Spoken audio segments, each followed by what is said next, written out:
नमस्कार मेरे प्रिय मित्रों, दोस्तों, श्रोताओं और जो भी मेरी आवाज़ सुन रहे हैं। आज का ये विशेष संस्करण विनकास्ट का हिंदी में। मैं प्रयागराज का निवासी हूँ और अभी कुछ दिनों पहले ही महाकुंभ का पूर्ण विराम हुआ है। 2 महीने तक प्रयागराज में बहुत ही ज़बरदस्त माहौल था। 65 करोड़ के ऊपर लोग गए वहाँ पे। पर मुझे तो अपने पुराने दिन याद आते हैं।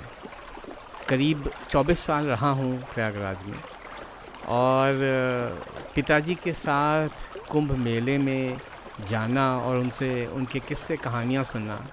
तो आज के इस विशेष संस्करण में मैं आपको एक ऐसी कहानी सुनाना चाहता हूँ जो कि मेरे पिताजी ने बड़े चाव से सुनाई थी। तो एक थे आय जी। अब ये आय जी जो थे वो निकले शहर से बड़े धूमधाम से कि मैं आज तो संगम नहाऊंगा और संगम नहा के मैं अपने माथे पे तिलक लगा के आके बताऊंगा सबको कि देखो मैं संगम नहा के आया हूँ। भाई सब सुबह सुबह पहुँच गए। बिल्कुल दिख नहीं रहा था आगे पीछे, इतना धुंध कोहरा छाया हुआ था, बट पहुंच गए संगम पे। अब जब संगम पे पहुंचे और अपना एक पैर धीरे से आगे डाला पानी में, पूरे पैर में उनके तन बदन में ठंडी जाग गई। अब हालत ख़राब हो गई कि जब एक पैर डालने से ही इतनी ठंडी लगी तो आगे अंदर जाएंगे तो क्या होगा। फिर उन्होंने कहा कि चलो कोई नहीं, फिर से कोशिश करते हैं।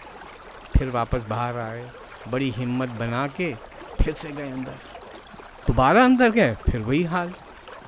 किसी भी तरह से वो मन ही नहीं बना पा रहे थे कि वो जाके गंगा स्नान करें। पर अब घर जाके क्या जवाब देंगे? ये बताएंगे कि मैं गया पर ठंड के मारे मैं नहीं नहाया और मैं वापस आ गया। ये तो बड़ी बदनामी की बात हो जाएगी और कोई मानने ही नहीं वाला इस बात को।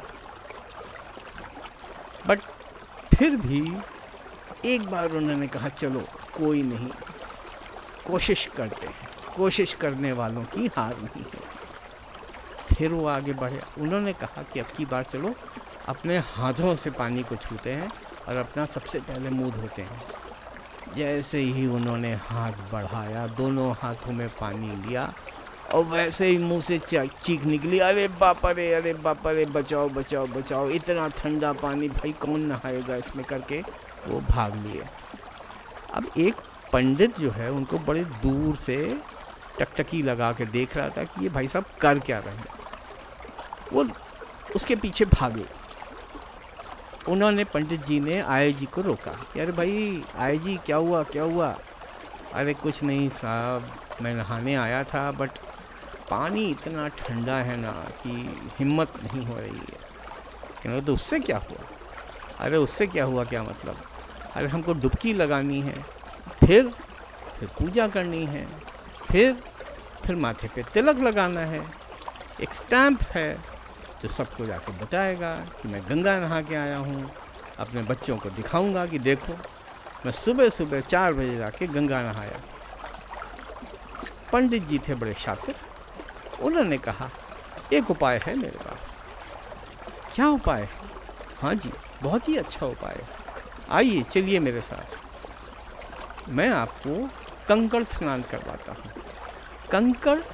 कंकड़ स्नान? कंकड़ ये जो छोटे छोटे से पत्थर होते हैं उससे मैं कैसे स्नान करूँगा? अरे जनाब आइए तो मैं दिखाता हूँ ना आपको। पंडित जी उनको लेके गए। इनकी धोती के एक सिरे को उन्होंने खोला और उसमें 2 कंकड़ बांधे और फिर उनको और नदी के पास ले गया।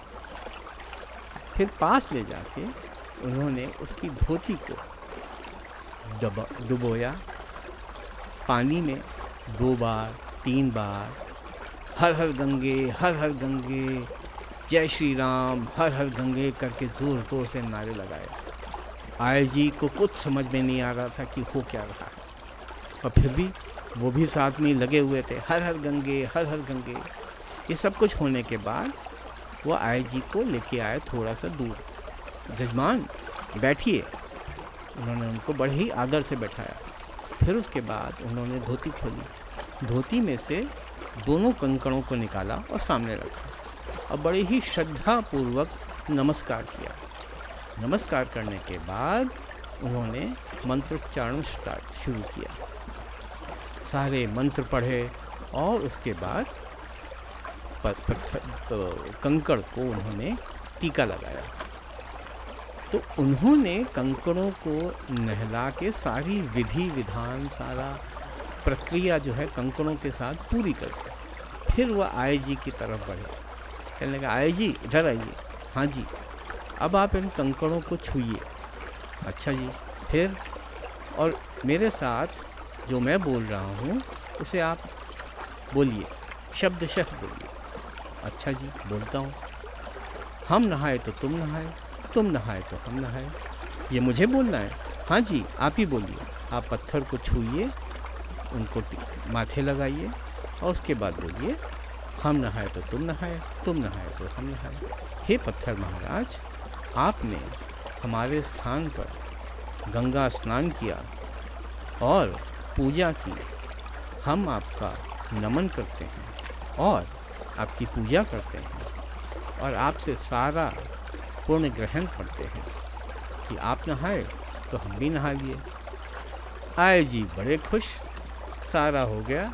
माथे पे बड़ा सा टीका, ओम का निशान। चल दिए शहर की ओर वापस। आगे बढ़े तो उनको अपने एक और मित्र मिले। अब ये आय जी के मित्र थे गए जी। गए जी ने देखा आय जी को, कहा, अरे आपने गंगा स्नान कर लिया? मैंने कहा, हाँ जी कर लिया। कैसे किया? जहाँ तक मैं जानता हूँ आप तो पानी से ही घबराते हैं, फिर ये तो ठंडा पानी है। इस ठंडे पानी को आपने कैसे ग्रहण किया महाराज? अब इस को ज़्यादा आगे ना बढ़ाते हुए आय जी ने धीरे से गाय जी के कान में कहा, आप किसी को बताइएगा नहीं।